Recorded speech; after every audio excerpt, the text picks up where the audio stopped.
Inang adlaw, adi nakitahan kaduha nga Domingo hiton Kwaresma. Ngan hakada ikaduha nga Domingo hiton Kwaresma, ito naton Ebanghelyo, naghihingaday mahiunong hiton Transfigurasyon. No? The word Transfiguration means a change in form of appearance. No?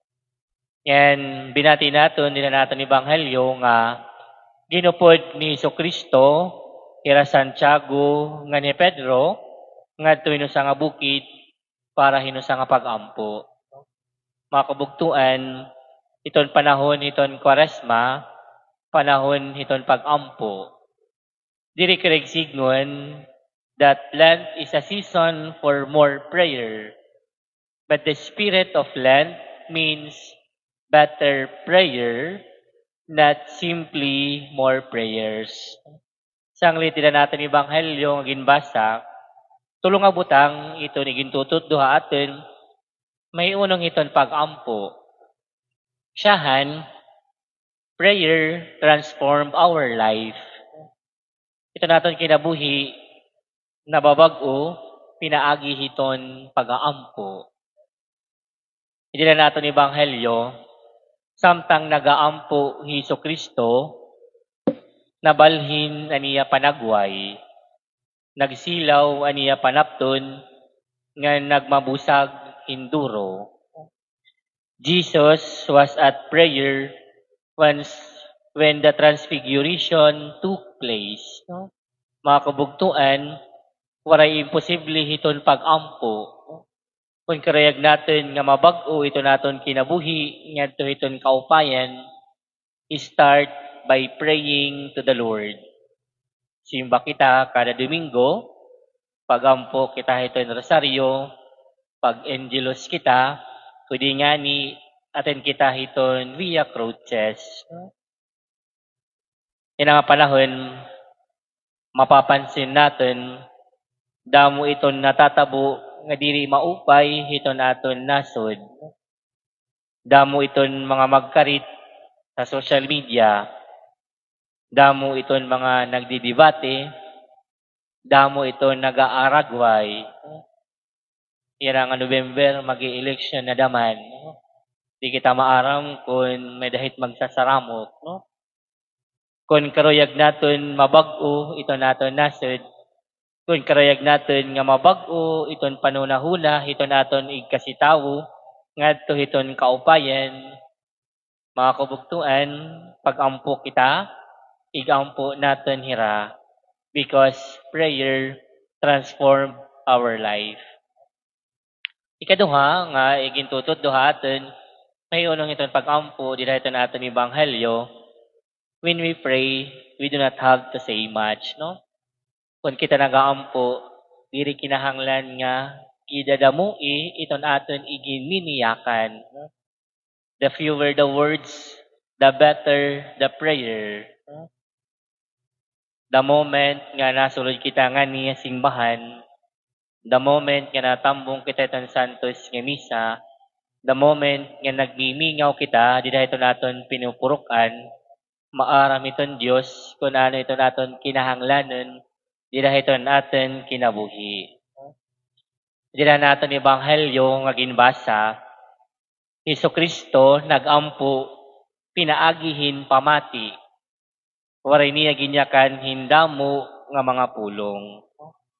Mga kabugtuan, kung didakan Hesus Kristo, padanay, amoy nito naton kinahanglanon, di ito naton kinabuhi, iton pamamati ngadto sa Dios. Madanay, pagsusulod natin na simbahan, diretso kita nagyayakan, ito naton mga kinahanglanon, ngan mga karuyagon, diri na nga ni naton pinanmamatian iton Diyos. Mga kabugtuan, what we need is much faith in the Lord. No? Mas kinahanglanon naton hinpagtuo ngadto sa Diyos, paray gamit ito naton mga pagampo, kundiri kita natuo sa Diyos. Madanay, dito naton experience, ito naton kinabuhi, diri nga ni natutuman ito naton mga pagampo, dida natikang ito naton pagduda, igin kukuri nga ni kita, nagaantos nga ni kita iton kakurian, dida nati kang ito naton pakiana kung tinuod ba nga mayada Dios. No? Mga kabugtuan, if our prayers do not have any effect on us, could it be because we took too much at prayer? Waray na nga ni epekto, ito naton mga pag-ampo, dida ito naton kinabuhi, bangin naggiinakan nala kita, kulang na kita hiton pag-ampo, kulang na kita hiton pagtuo ngadto sa Dios. And lastly, we need to listen to the Lord when we pray so that we can hear God's decision in our lives. Amin ang mga kabugtuan, ikatulo, nga igintutot duha aton may unong iton pag-ampo nga kinahanglan kita mamati ngadto sa Dios para mahibarawan naton iton mensahe iton Dios dira iton natin kinabuhi. Dira naton ebanghelyo si San Pedro hiya ang nagdi-decide kung ano man pagbubuhaton dito sa Bukid Tabor. No? Hiya la ang nagdi-decide kung ano ang iya karuyag wara hiya pamamati kay Kristo, no? Sanglit na nagdiniyakan ni San Pedro, may danirahin batian nga tingog nga nasiring amoy ni an hinigugma ko nga anak, pamatii niyo hiya.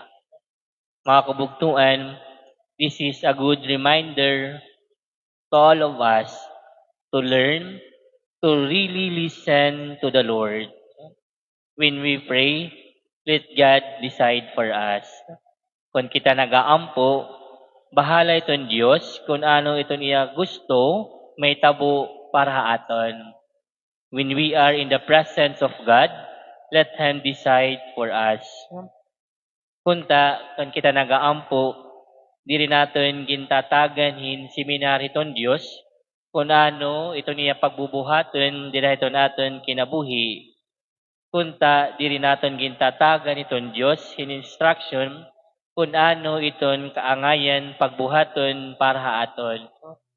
Madanay, gintatagan naton hin timeline iton Dios, iton plano iton naton kinabuhi. No? Madanay nasiring kita nga, Ginoo sana pag-edad ko 30, inasahuan na ak. No? Ginoo sana pag-edad ko 40, riko na ak. No? Madanay, igin susulod naton ito naton plano, dina iton kaburuton hiton Dios. Mga kabugtuan ko dida kan Kristo, sometimes we pray too long and too specific that we do not give God anymore a chance to decide. Kami naton hinumduman that iginahatag iton Dios ito ni kakaupay para aton. No? Sanglit importante iton pamamati ngadto sa Dios, ito naton pag-aampo para mabaruan naton iton maupay nga desisyon iton Dios dira iton natin kinabuhi. Mga kabugtungan ko dida kan Kristo, iton panahon iton Kwaresma, panahon iton pag-ampo, no? Because prayer transform our life. And the best prayer is to listen to the Lord and let God decide for us. Amen.